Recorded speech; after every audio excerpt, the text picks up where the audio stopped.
welcome to this week's episode of Powerful Testimonies. I'm excited about this week's guest. He reminds us that it is by God's grace that we're able to wake up. It is by God's grace that we're able to move and speak and all those things that we take for granted. We go to bed and we wake up and expect to be able to do these things in the morning. I'm excited to welcome Jonathan today. Jonathan, thank you for doing this and may God bless you abundantly. Thank you for having me. So, I am mind blown by what you've been through. And we all know a few people that went through something during COVID. And, people got sick, people lost loved ones. Jonathan is a unique story, and it is just by God's grace that he's still here with us. So I'm going to step back and let you share your story. And I will be asking questions as we go, but please share your story. Well, first of all, my name is Jonathan Kerr. I'm a drummer, professional drummer, producer, and now I run a program for at-risk youth. I'm just grateful to share my story. 2 years ago, funny enough, around this time, I was in a coma because I had contracted COVID-19. Wait, what happened? Like you started getting sick gradually, or did it just hit you and punch you in the face? Nah, so it gradually got there, and because I have I guess they would say underlying sickness. I had sickle cell, full blown sickle, which I never knew I was full blown sickle cell until the age of 12. This time was the first time I've ever had a crisis that brought me down, like near, well, not even near death. I'll say this: for 2 weeks, I battled something I thought was the flu, and I call it fake asthma because I only use puffers around April when the season changes, and I barely don't even use them sometimes. But for some reason, whenever it's changing into spring, I may get tightness in the chest sometimes. So I thought it was one of those things happening and just the flu. Took the puffers, thought I was getting some relief. Relief. I wasn't. So a week went by, wasn't good. Then the next week it just kept progressing, and then I just remember when my family, they tried everything. Like, they're like, well, what can we do? My dad would drop off teas for me and stuff like that. I lost my appetite. And my body just started shutting down very slowly and just kept going and spiraling, you would say, out of control. My family finally just said, no, we're going to call the ambulance. My sister says she's seen my complexion was turning gray, and they brought me to the hospital, and they tested me, and to take a long story, make it short, COVID-19. But like I said, as soon as I got to the hospital, it was probably at the right time because there was no time. They couldn't even waste time with me because my kidneys were going.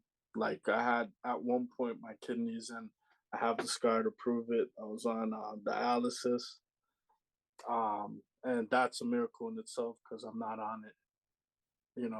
People that go on dialysis, they don't ever come off, and I don't have to. My kidneys are 100%, so I'm grateful for that. But to jump to, I guess, the beginning of it, it's like it just went so quick. I went right into a coma as soon as I got in the hospital.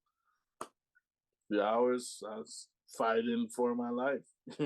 When you're in a coma, what was happening to you at this point? Are you praying? What are you saying? What's going on? I'm writing a book right now, so I have everything that happened to me in the coma, so you could read about that. However, I will say this: um, I don't think everyone has the same story because not everyone gets to come back. Mhm. You know what I'm saying? So I'm grateful I'm one of the few because when you hear life support and stuff like that, people just think that, oh well, they're on life support, they'll come back around, and it's not like that, to be honest. Life support's just them delaying and hoping you could fight because your body's going through so much trauma. You don't know what someone's capacity to fight back what it is. You say fight. Um, What m- was going on in your mind? Like what do you so mean fight? I'm glad you said the mind because that's the last thing to shut off when you're in that position, and that's the only thing fighting for you. I believe I don't know the scriptures um, to tell you where to go in the Bible, but I'm just paraphrasing.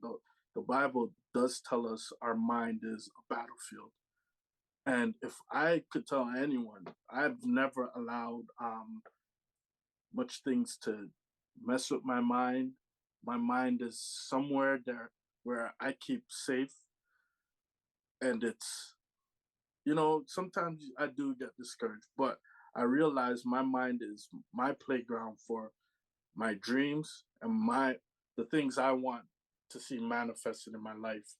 Um, so that's my playing field. However, when I was in that situation, my mind, I had this is the only thing active at that point because my body shut down. I was in a coma for 2 weeks, 14 days, I believe. Um, I woke up. I had no idea where I was. I thought I was in Niagara Falls, Buffalo. Right. I was delusional. Um, my legs were literally like there was no movement in my body. I had to learn how to do everything over again when I woke up. My left leg was paralyzed because I had some type of internal bleeding while fighting in my coma, and it bled over into.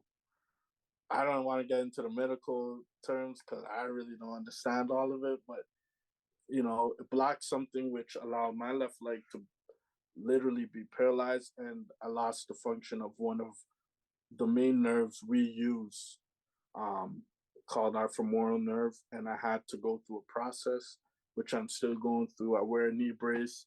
It's been 2 years. I can't run. I just started jogging like a week ago.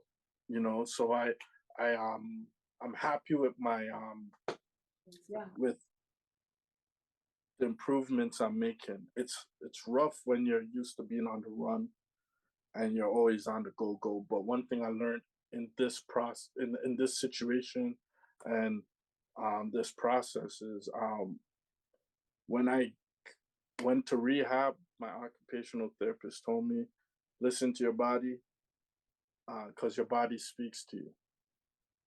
And she's like, you won't get out of the hospital until you listen to your body.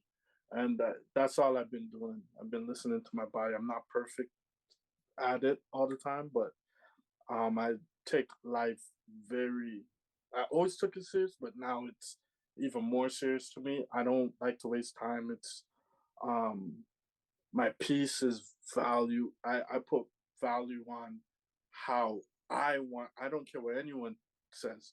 Family, friends, nobody. If it means people don't want to be around me based off of how I view life right now, because I'm not gonna change that.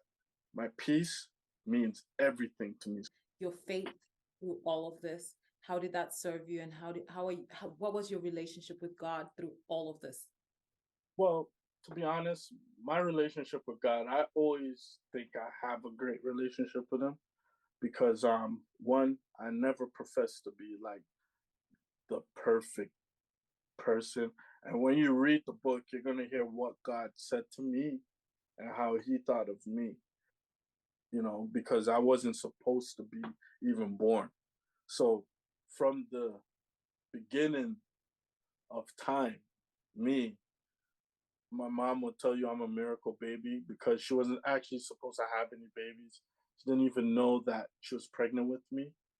So in my book, I'm very, I'm that's a consistent topic. God's been with me from the beginning. I was slowed down where I couldn't even play my music. I had to trust God through when I came out of the hospital till now. It's only God that is giving me the grace and mercy to be able to provide for my family, do what I'm doing because I'm still recovering. My faith is knowing that He's there all the time.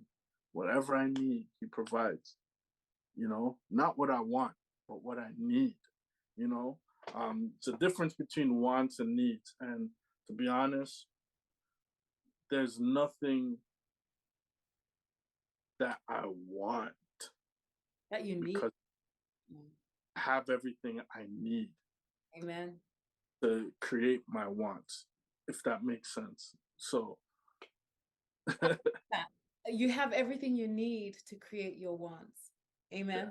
yeah, Amen. And Jonathan, when we were just talking before we started the session, I obviously started with a prayer, and I was praying for God's will over you, yeah, because I know that the plans that He has for you are beyond what you could ever imagine. I want to get a link to a wait list for the book because my name's on there first. Oh, just to end and give everybody a preview of what's in there. He talks about how he was feeling. He talks about going into the coma, what he says he could hear people. He flatlined and actually went out, like, did, yeah, and everything that happened around all of that for him. And then obviously coming back, putting his life together, learning the lessons that he needed to learn because God needed him to learn those. If you are watching this and you think you can help or you want to get involved in Jonathan's project, please send me a note or just comment on the comments section. I'll keep an eye on it, but or send me a private note and I'll get you connected. But if you want to get involved in, he's a producer, he's working on this story, he's writing about it, and you think you can help and you want to get involved, let me know.